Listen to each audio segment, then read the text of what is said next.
வெயில் ரொம்ப அதிகமாயிட்டே போகுது இல்ல, ஒவ்வொரு பிரச்சனையா வருது. அதுல ரொம்ப முக்கியமான விஷயம் கண்கள் நிறைய பாதிக்கப்படுறதா சொல்றாங்க.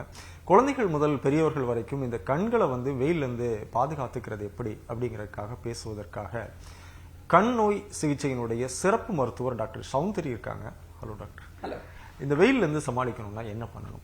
ஸோ இந்த வெயிலில் பார்த்தீங்கன்னா நிறைய யூவி ரேஸ் அப்படின்னு சொல்லுவோம். சன்லைட்ல எக்ஸ்போஜர் இருக்கிறப்ப யூவி ரேஸ் கண்களை பாதிக்கலாம். ஸோ கண்களில் என்ன மாதிரி பாதிப்பு வரலாம் அப்படின்னு பார்த்தீங்கன்னா டெரிஜியம் அப்படின்னு ஒன்று சொல்லுவோம்.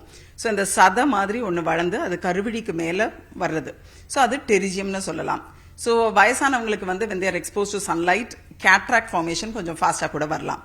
அது மட்டும் இல்லாமல் ரெட்டினால ரெட்டினல் டீஜெனரேஷன்ஸ் வர்றதுக்கு பாசிபிலிட்டி இருக்கு.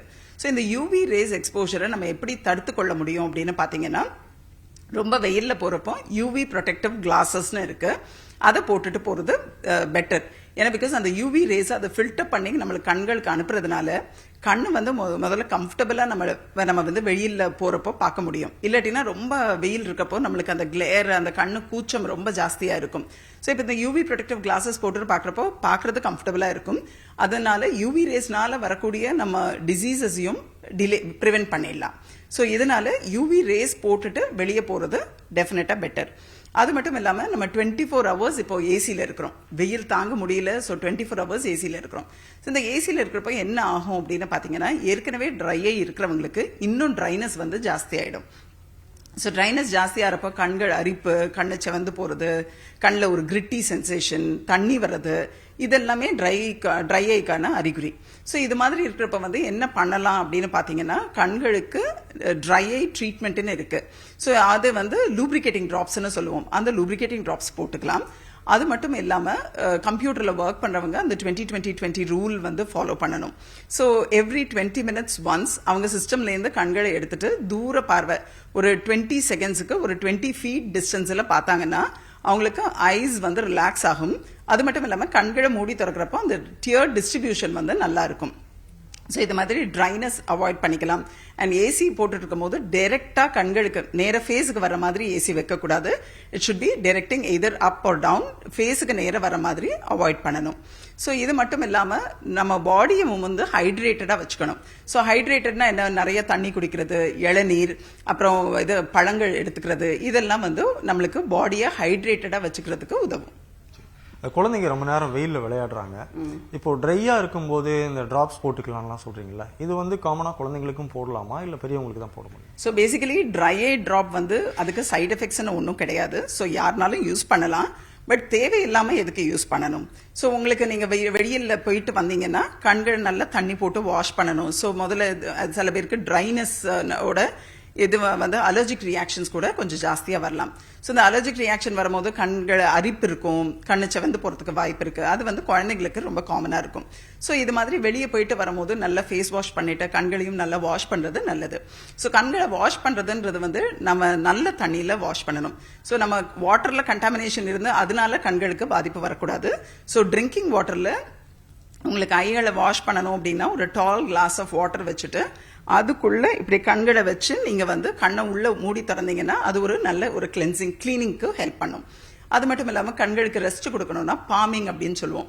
ஸோ கைகளை நல்லா தேய்ச்சிட்டு அதை கண்கள் மேலே இப்படி வைக்கிறப்போ அது கண்களுக்கு சூதிங்காக இருக்கும். ஸோ இது மாதிரி பாமிங், இது மாதிரி குட்டி குட்டி விஷயங்கள் வீட்டில் பண்ணலாம். அது மாதிரி குக்கும்பர் கட் பண்ணி கண்ணை மூடிட்டு கண்ணு மேலே இப்படி வச்சு கொஞ்சம் ரிலாக்ஸ்டாக இருக்கலாம். அதெல்லாம் கண்களுக்கு நல்லா இருக்கும். இப்போ கிராமப்புறத்தில் பார்த்தீங்கன்னா வெயில் அதிகமாக இருக்குன்னு சொல்லி குளத்துல குளிப்பாங்க, இல்லை ஆற்றுல குளிப்பாங்க. ஆனால் சிட்டி இல்லை டவுனில் ஸ்விம்மிங் பூலில் ரொம்ப நேரம் குளிக்கிறாங்கல்ல, எதனால ஏதாவது கண்களுக்கு பாதிப்பு இருக்கு? ஸோ ஸ்விம்மிங் பூல்னு பார்த்தீங்கன்னா அது மோஸ்ட்லி காமன் பூல் தான். உங்களுக்கு நீங்கள் வீட்டில் தனியாக இருக்கிறது ரொம்ப ரொம்ப ரேரு. காமன் பூல் தான் யூஸ் பண்ணுறோம்.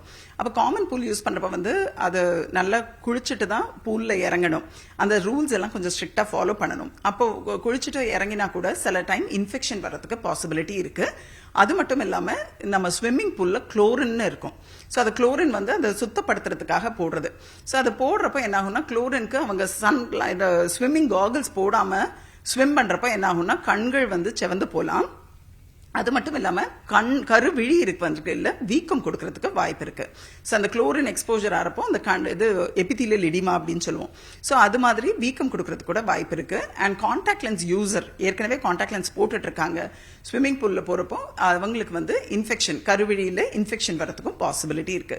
ஸோ கேர்ஃபுல்லா இருக்கணும். ஸ்விம்மிங் பூல் போகக்கூடாதுன்னு சொல்லல, போகலாம். அந்த காகிள்ஸ் கண்டிப்பாக போட்டுட்டு தான் ஸ்விம்மிங் பூல்ல தே கேன் ஸ்விம். ஸோ அது வந்து கண்டிப்பா அவசியம். இந்த மாதிரி நேரத்துல வந்து சிகரெட் பிடிக்கிறது அப்படிங்கிறது கண்களுக்கு பாதிப்பை கொடுக்கும் அப்படின்னு சொல்றாங்க, இது உண்மையா? சிகரெட் குடிக்கிறது எப்பவுமே நல்லதில்லை. அது எல்லாருக்கும் தெரிஞ்சது தான். நம்ம எல்லா ஆடு எல்லாம் அந்த சிகரெட் டப்பாலேயே பார்த்தீங்கன்னா அதில் போட்டிருக்கிறது உடம்புக்கும் நல்லதில்லை.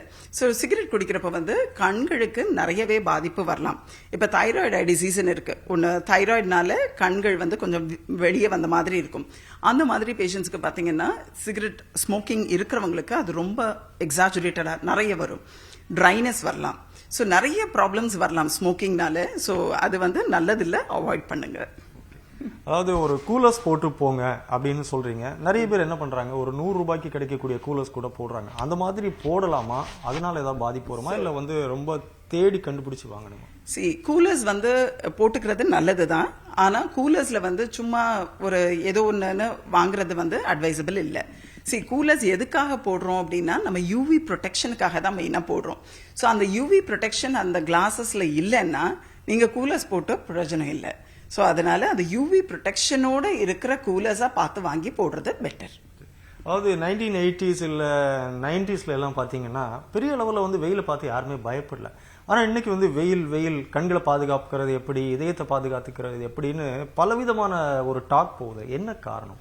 அப்படி இல்லை, இப்போ அவேர்னஸ் கொஞ்சம் நிறைய வந்துருச்சு. அண்ட் அந்த காலத்துல வந்து அவங்க எல்லாம் வெயில்ல தான் வேலையே செஞ்சுட்டு இருந்தாங்க. ஃபுல் டைம் வெயில்ல தான் இருப்பாங்க. ஃபார்மர்ஸ் நிறைய பேர் இருக்கிறாங்க. அவங்கள ஃபார்மர்ஸ்லாம் நிறைய பேர் பார்த்தீங்கன்னா அந்த டெரிஜியம்லாம் இருக்கும். ஸோ அவங்களுக்கு அது பெரிய விஷயமா தெரியல, அவங்க அப்படியே வேலை பண்ணிட்டு இருந்தாங்க. இப்போ நம்மளுக்கு அதை பத்தி நாலேஜ் இருக்கு, நம்மளால டிசிமினேட் பண்ண முடியுது, உங்களை மாதிரி டிவியில காமிக்க முடியுது. அப்போ மற்றவங்களை வந்து ப்ரொடெக்ட் பண்றதுக்கு, கண்ணுக்கு ப்ரொடெக்ட் பண்றதுக்கு நம்மளுக்கு பாசிபிலிட்டி இருக்கும் போது வை நாட், அது ஒன்று. அண்ட் அது மாதிரி சோலார் எக்லிப்ஸ் மட்டும் இல்லாமல் சன் கேசிங், நேராக சன்னை பார்ப்பாங்க சில பேர். ஸோ அந்த சன் பார்க்கறது வந்து ஏர்லி மார்னிங்கோ லேட் ஈவினிங்கோ இருந்தால் டைரக்டாக சன்ரைஸ் டசன்ட் அஃபெக்ட் ஆகி, but at the same time அது வந்து ஒரு உச்சி வெயில் மாதிரி இருக்கப்போ டைரக்டா சன் கேசிங் பண்றப்போ என்ன ஆகும்னா சோலார் ரெட்டினோபதி அப்படின்னு சொல்லுவோம். ஸோ சன் ரேஸ்னால கண்ணோட நரம்பு பாதிக்கிறதுக்கு கூட வாய்ப்பு இருக்கு. ஸோ சோலார் ரெட்டினோபதின்றது கரெக்டா அந்த மேக்குலான்னு சொல்லுவோம். அது கரெக்டா எந்த இடத்துல வந்து ஒளிக்கதிர் போய் பட்டு நம்மளுக்கு பார்வை தெரியுதோ அந்த ஒளிக்கதிர் படுற இடமே வந்து டேமேஜ் ஆகிறதுக்கு வாய்ப்பு இருக்கு. So solar retinopathy is also a possibility. அதாவது கண்கள் அப்படிங்கறத வந்து பாதுகாத்துக்கிறதுல நீங்க சொன்ன மாதிரி ஒரு ஆபீஸ் ஒர்க்ல இருக்கவங்க வெயில்ல போகாம இருக்கலாம், இல்ல கொஞ்ச நேரம் வெயில்ல போயிட்டு வரவங்க இருக்கலாம். ஆனா நிறைய பேர் பைக்லயே டிராவல் பண்ண வேண்டிய ஒரு சூழல், ரொம்ப நேரம்லாம் இருக்காங்கல்ல, இவங்க எப்படி வந்து அதை ப்ரொடெக்ட் பண்ணிக்கிறது? ஸோ அதுதான் சொன்னேன், வெளியே போறப்போ கண்டிப்பா அதன் பொல்யூஷனும் வந்து ரொம்ப ஜாஸ்தியா இருக்கிறதுனால கண்களை பாதுகாக்கிற மாதிரி எதர் சன்கிளாசஸ் போட்டா நல்லது. அப்படி இல்லைனாலும் ஒரு பாதுகாக்கிற மாதிரி எதர் ஷீல்ட்ஸ் மாதிரி போட்டுக்கிறதோ இல்ல கிளாஸஸ் போட்டுக்கிறதோ ஏதோ ஒண்ணு கண்கள்ல தூசி படாம இருக்கிறதுக்கும், வெயில்ல போறப்போ அந்த யூவி ப்ரொடெக்ஷனும் போட்டுட்டு அவங்க வந்து டிராவல் பண்றது ஒண்ணுமே கிடையாது.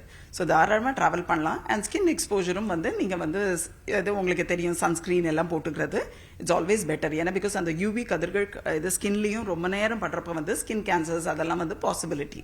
ஸோ அதனால சன்ஸ்கிரீன் போட்டுக்கிறதும் பெட்டர் தான். அண்ட் கண்களுக்கு நம்ம இது cooling glasses, UV protective glasses போட்டுக்கிறது better. Thank you so much doctor. சரி, இது கட் பண்ணு. வாய் விட்டு சிரித்தால் நோய் விட்டு போகும் அப்படின்னு சொல்லுவாங்க. சிரிச்சா அவ்வளவு உடம்புல வந்து ஒரு பலவிதமான சத்துக்கள் கிடைக்குது, ஹார்மோன் சுரக்குதுலாம் சொல்லுவாங்க. அதே நேரத்துல அழுகை அப்படிங்கிறதும் நல்லதா? அழுதா வந்து உடம்புல என்னென்ன மாற்றங்கள் நிகழும் டாக்டர்? ஸோ பேசிக்கலி அழுகைன்றதும் ஒரு எமோஷன் தான். உங்களுக்கு லாஃப்டர் ஒரு எமோஷன் மாதிரி அழுகையும் ஒரு எமோஷன். ஸோ அழுறது வந்து எமோஷ்னலாக நம்ம இது ஸ்டிமுலேட் ஆகிறப்போ கண்களில் லாக்ரிமல் கிளாண்டுன்னு ஒன்று இருக்கு. அந்த லாக்ரிமல் கிளாண்டோட சுரப்பி அது ஜாஸ்தி ஆகிறப்ப தான் கண்களில் நீர் வருது.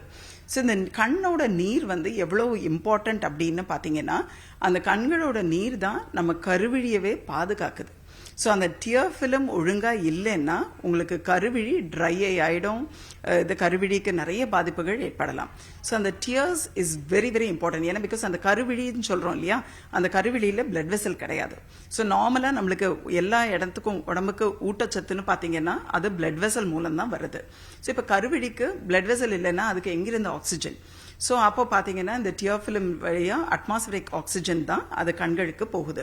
ஸோ இந்த டியர் ஃபிலிம் தான் அது வந்து ஒரு கூட்டிங் லூப்ரிகன்ட் மாதிரி இட் ஆக்ட்ஸ். ஸோ ஒவ்வொரு தடவை கண்களை மூடி திறக்கிறப்பவும் அந்த டியர் ஃபிலிம் ஒரு கோட்டிங் லேயர் வருது.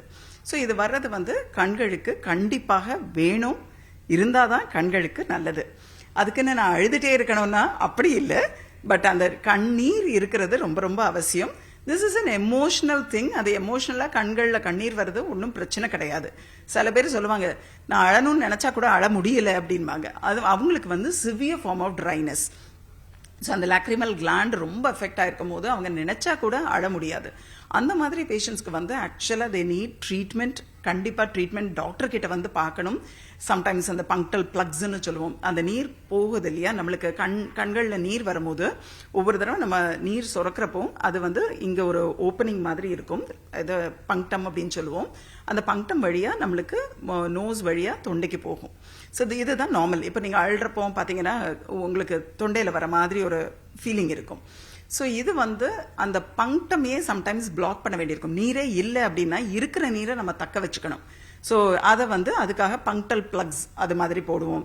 ஸோ அது வந்து நீங்கள் டாக்டர் கிட்ட வந்து ஆலோசனை பண்ணி கண்களில் நீர் வரலைன்னா அது கண்டிப்பாக நீங்கள் செக் பண்ணிக்கணும். நீர் வந்ததுன்னா கவலைப்பட தேவையில்லை.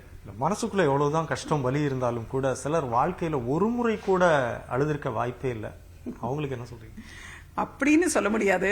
எப்படினாலும் ஒரு ஒரு எமோஷனல் ஹாப்பினஸ்ல கூட பாத்தீங்கன்னா சில பேர் அழுவாங்க. It's a tears emotional thing. So கண்களில் அவங்களுக்கு நீர் வந்துட்டே தான் இருக்கும். அந்த டியர் ஃபிலிம்ங்கிறது வந்துட்டே தான் இருக்கும் எல்லாருக்கும். நீங்க அழாம இருக்கலாம், பட் அந்த நீர் சுரக்கிறது சுரந்துட்டே தான் இருக்கு. அது எல்லாருக்கும் ஆகணும். ஆகலைன்னா தான் பிரச்சனை. Thank you so much.